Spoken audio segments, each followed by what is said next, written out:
ദക്ഷിണേ ലക്ഷ്മണോ യസ്യ വാമേ ച ജനകാത്മജ പുരതോ മാരുതിർയസ്യ തം വന്ദേ രഘുനന്ദനം. രാമായണം ജീവാമൃതം കർക്കടകം 25. ലക്ഷ്മണനൊരു ദിനവേകാന്തേ രാമദേവൻ തൃക്കഴൽ കൂപ്പി വിനയാനതനായി ചൊന്നാൻ, മുക്തിമാർഗത്തെ അരുൾ ചെയ്യണം ഭഗവാനെ, ഭക്തനാമടിയനോടജ്ഞാനം നീങ്ങും വണ്ണം. ജ്ഞാനവിജ്ഞാന ഭക്തി വൈരാഗ്യ ചിഹ്നമെല്ലാം മാനസാനന്ദം വരുമാറരുൾ ചെയ്തിടണം. ആരും നിൻ തിരുവടിയൊഴിഞ്ഞില്ലീവയെല്ലാം നേരോടെ ഉപദേശിച്ചിടുവാൻ ഭൂമണ്ഡലെ. ശ്രീരാമനതു കേട്ടു ലക്ഷ്മണൻ തന്നോടപ്പോൾ ആരൂഢാനന്ദമരുൾ ചെയ്തിതുവഴി പോലെ. കേട്ടാലുമെങ്കിലതിഗുഹ്യമാമുപദേശം കേട്ടോളം തീർന്നുകൂടും വികൽപ്പഭ്രമമെല്ലാം. മുമ്പിനാൽ മായാസ്വരൂപത്തെ ഞാൻ ചൊല്ലിയിടുവനമ്പൊടു പിന്നെ ജ്ഞാനസാധനം ചൊല്ലാമല്ലോ. വിജ്ഞാനസഹിതമാം ജ്ഞാനവും ചൊൽവൻ പിന്നെ വിജ്ഞേയമാത്മസ്വരൂപത്തെയും ചൊല്ലാമെടോ. ജ്ഞേയമായുള്ള പരമാത്മാനമറിയുമ്പോൾ മായാസംബന്ധഭയമൊക്കെ നീങ്ങിയിടുമല്ലോ. ആത്മാവല്ലാതെയുള്ള ദേഹാദിവസ്തുക്കളിൽ ആത്മാവെന്നുള്ള ബോധം യാതൊന്നു ജഗത്രയേ മായയാലാകുന്നതു നിർണയമതിനാലേ കായസംബന്ധമാകും സംസാരം ഭവിക്കുന്നു.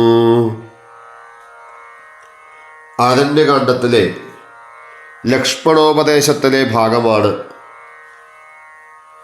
ഇവിടെ പാരായണം ചെയ്തത്. നമുക്ക് സുപരിചിതമായിട്ടുള്ള ലക്ഷ്മണോപദേശം അഥവാ ലക്ഷ്മണ സാന്ത്വനം അയോധ്യാകാണ്ഡത്തിലാണ്. അവിടെ ലക്ഷ്മണൻ രാമന്റെ അഭിഷേക വിഘ്നമറിഞ്ഞ് ക്രോധാകുലനാകുന്ന സമയത്ത് രാമൻ ലക്ഷ്മണനെ സാന്ത്വനിപ്പിക്കുന്നു. ഇവിടെ ആ ജ്യേഷ്ഠനായിട്ടുള്ള രാമൻ്റെ സാന്ത്വനമല്ലെങ്കിൽ ഉപദേശം അനുസരിച്ചുകൊണ്ട് ജീവിതത്തെ മുന്നോട്ട് കൊണ്ടുപോയി ആത്മജ്ഞാനത്തെ അറിയണമെന്നുള്ള ചിന്തയോടുകൂടി പാവനമായിട്ടുള്ള പഞ്ചവടി ഭൂവിൽ ഗോദാവരി തീരത്ത് സീതാ രാമന്മാർ യാതൊരു ബാധയുമില്ലാതെ സുഖമായി വിശ്രമിച്ചുകൊണ്ടിരിക്കുന്ന സമയത്താണ് ലക്ഷ്മണൻ നല്ല സന്ദർഭം നോക്കി ഭഗവാന്റെ മുമ്പിൽ ചെന്ന് വണങ്ങി ചോദിക്കുന്നത്. സംസാരത്തിൽ മോക്ഷമാർഗത്തിലുള്ള ഉപദേശങ്ങൾ പലതാണ്. പലരും ഉപദേശിക്കുന്നു, പല പ്രകാരത്തിൽ ഉപദേശിക്കുന്നു.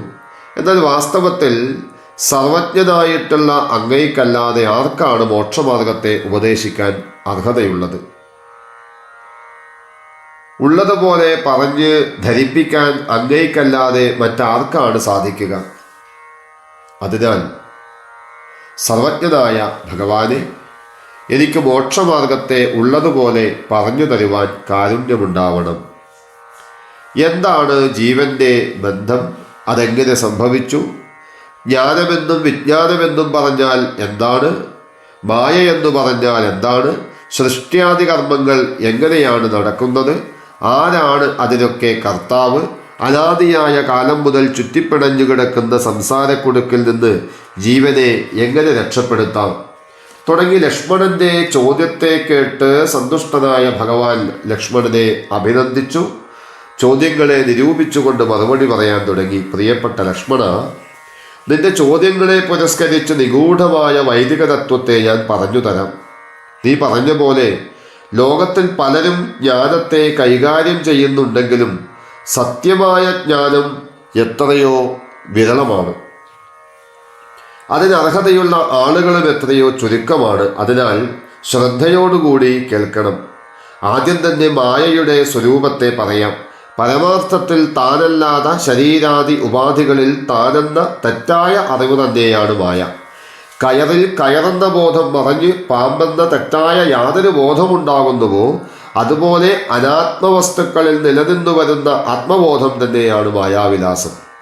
മായയ്ക്ക് രണ്ട് രൂപമുണ്ട്. അതിന് വിക്ഷേപമെന്നും ആവരണമെന്നും പറയും. വിക്ഷേപ ശക്തിയാണ് മൂന്ന് കാലത്തുമില്ലാതെ നാമരൂപാത്മകമായ ഈ ജഗത്തിനെ മുഴുവൻ സൃഷ്ടിക്കുന്നത്.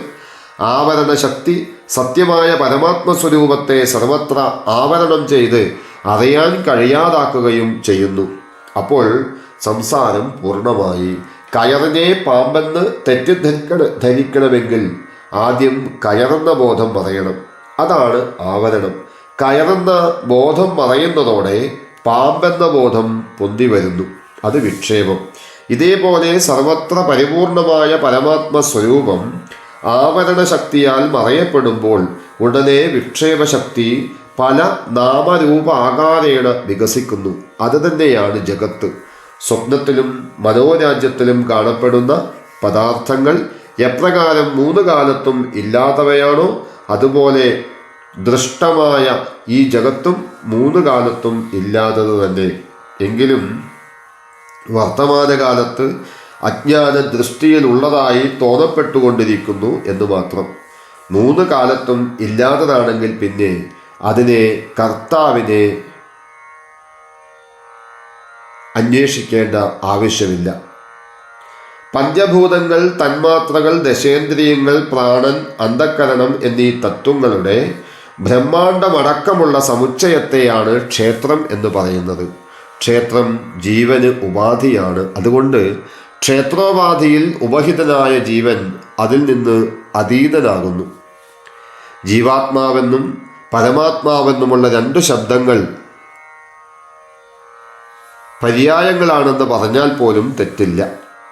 തത്വവിചാരം കൊണ്ട് ജഗത്തിൻ്റെ മിഥ്യാത്വം ബോധിച്ച് തീവ്ര വൈരാഗ്യം കൊണ്ട് സംസാരത്തിൽ നിന്ന് നിവൃത്തനായി ശമ, ദമ, തിതിക്ഷ, ഉപരതി, ശാസ്ത്രാഭ്യാസം, തത്വചിന്ത, ദ്വന്ദ്വജയമെന്നീ അഭ്യാസങ്ങളെ കൊണ്ട് ക്രമേണ ജീവ പരമാത്മാക്കളുടെ ശരിയായ അറിവുണ്ടാവും.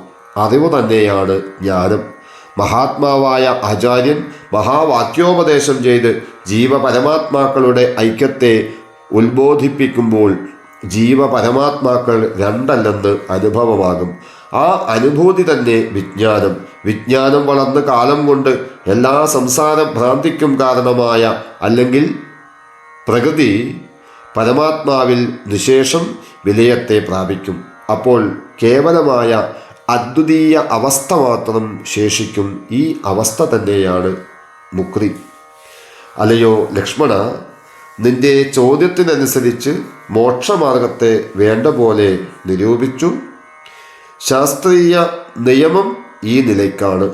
എന്നിരുന്നാലും നിഷ്കളങ്കമായ ഭക്തിയോടുകൂടി ഭഗവാനെ സർവാത്മന ശരണം പ്രാപിക്കാതിരിക്കും കാലത്തോളം പറയപ്പെട്ടതൊന്നും പ്രായോഗികമാവാനും പോകുന്നില്ല. അതിനാൽ ആദ്യമായി ഒരാൾ നിഷ്കളങ്ക ഭക്തിയെ സമ്പാദിച്ച് സർവാത്മന ഭഗവാനെ ശരണം പ്രാപിക്കുകയാണ് വേണ്ടത്. ജപം, കീർത്തനം, പൂജ, വ്രതാനുഷ്ഠാനം, തീർത്ഥാടനം, ഭക്തന്മാരോടുകൂടി സഹവസിക്കൽ എന്നീ ചര്യകളെ കൊണ്ട് കാലം കൊണ്ടൊരാൾക്ക് ഭക്തിയുണ്ടാവാം.